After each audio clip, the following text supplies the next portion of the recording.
I'm Sarah Cunningham, and this is a short story I wrote called Something Embarrassing Just Happened. Tyler stared up at the white ceiling that haunted him every night for the past month. The infamous psych ward of South Texas had become his cage the moment he came out to his family. Tyler understood the risk he was taking. He was almost 16, but living another day using his dead name and identifying as a girl was unbearable. He had confided his most true self to his parents, and what did they do? They screamed, they cried, they prayed, and eventually Tyler found himself being dragged to a psych ward so he could be fixed. So his parents could have their little girl back. Tyler blinked away the hot tears of frustration in his eyes and rolled over in his bed, his long brown hair covering his nape. The only thing that helped keep his mind off his parents' betrayal was his escape plan. He studied the ward for his entire stay up until that point. He tried to be friendly with the nurses and the security guards in order to get any useful information from them. But he really had nothing. Every window was barred, every door locked. The place was a fortress. Still, Tyler had hoped that he would escape sooner or later. His fellow inmate Kate had become the most reliable friend inside the ward, and she was working just as hard as him to escape. They had planned on leaving together and making it out in the world with the help of each other. Tyler smiled at the thought of Kate. She was wild for sure, but she was loyal. Kate never really said why she was in the ward, and Tyler didn't pressure her to talk about it, yet he wondered.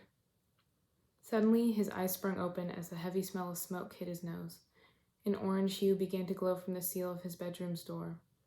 Tyler was up within seconds, bursting through the door. He was met with heat and a wave of smoke that knocked him back. The hallway was soon filled with other patients that screeched in terror as they saw the huge fire that came from the kitchen adjacent to their hall. Tyler covered his mouth, squinting through the smoke as he moved forward, slowly searching for Kate. Coughs and screams of terror bombarded his ears, making it impossible to hear his own voice call out for his friend. Tyler squinted, straining to see a figure that looked like Kate only a few feet from him. As he took a step forward, he slipped, hitting the ground hard. A large man jumped onto him in a panic. He was screaming in another language Tyler did not understand, but he wasn't sure he'd understand even if it was in English because the man was one of the sickest people there. He was known for his violent outbursts and vivid hallucinations around the wards. The two of them struggled, but Tyler was overpowered by the grown man who had pinned him down. The man was keeping Tyler immobilized as he rambled in his language. With the smoke choking him, the heat becoming overwhelming, and the man keeping Tyler pinned, he began to stop struggling. Maybe this is it, he thought, as his body slowed and he stopped struggling. Tyler felt the man's grip on him loosen immediately, and the weight of his body was suddenly gone. Kate had jumped on the man's back and had him in a headlock, leaving Tyler gasping on the ground. Tyler jumped to his feet in awe of Kate as she wrestled the grown man to the ground, but her timing was awful.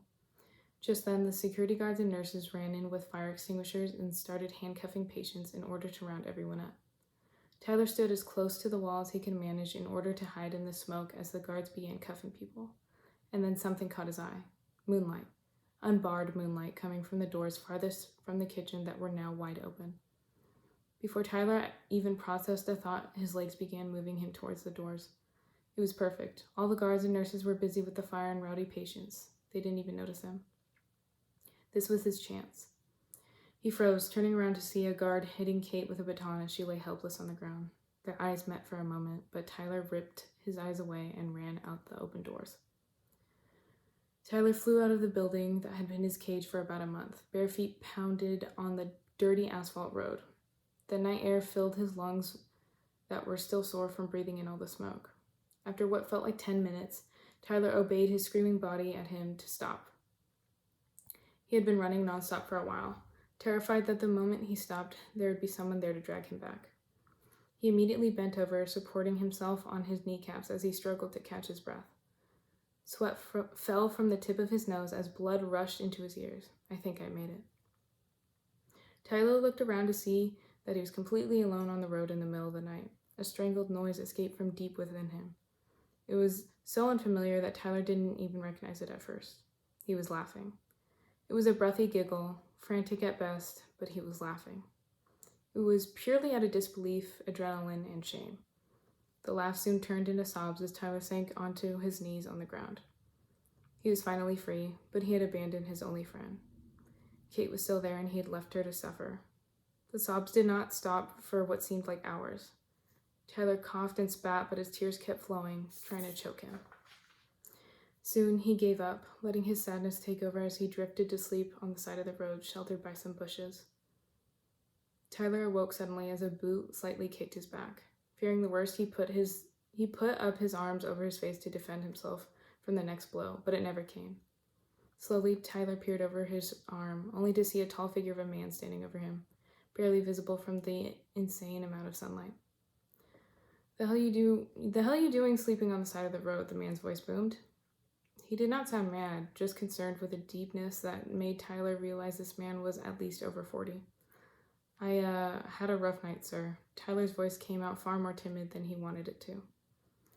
The older man let out a scoff before offering his hand to the boy. They stood in awkward silence as Tyler allowed him to pull him up. Tyler quickly brushed off his ward uniform, praying the older man didn't take notice. Well, I can't just leave you here. Where do you live? I'll give you a ride. Tyler smiled at the man, surprised by his hospitality, but he had no idea how to answer the stranger. He feared telling this strange old man the truth as to why he was asleep on the side of the road. But what other choice did he have? The road was empty, no buildings in sight. No way I'm walking, Tyler thought to himself. I'd appreciate that very much, sir. The radio soothed Tyler's nerves with its old country music. The two strangers rode in silence in the old man's truck. Tyler was worried that the man would pummel him with questions as soon as they got into the car, but it never happened. A relieved smile spread across Tyler's face as he noticed a hula girl swinging back and forth on the man's dashboard. So, which way you headed? The question shook Tyler out of his trance, startling him. Crap, what do I say? Going back home would be useless, and his other relatives would just notify his parents. There was one option. Just drop me off at the nearest bus station, please. I gotta find a bus to Corpus Christi. The man narrowed his eyes but nodded without a word. Thank God he didn't ask me anything. Another few minutes passed before the man cleared his throat, saying, Look, kid, I know it ain't my business, but are you in some kind of trouble? Huh? Oh, no, of course not. Why would you ask, sir? The old man narrowed his eyes at him. Suddenly, the car turned sharply off the side of the road, halting in the dirt. Hey, what are you... The old man stroked his mustache, eyes still narrow. Why does he look so disappointed in me? You can trust me. I want to help you, son. Tyler sat in shock, but the term of endearment, the soft son he added at the end of the sentence, brought tears to his eyes. Tyler's eyes stung as he forced the tears to stay in. I don't... His voice drifted off as the tears overcame his strength. Tyler hunched over in the passenger seat, softly crying. The old man patted his back softly with a surprisingly warm touch. It's all right. You're safe now. Tyler stayed that way for a while. Once he finally calmed down, he decided to tell the man everything.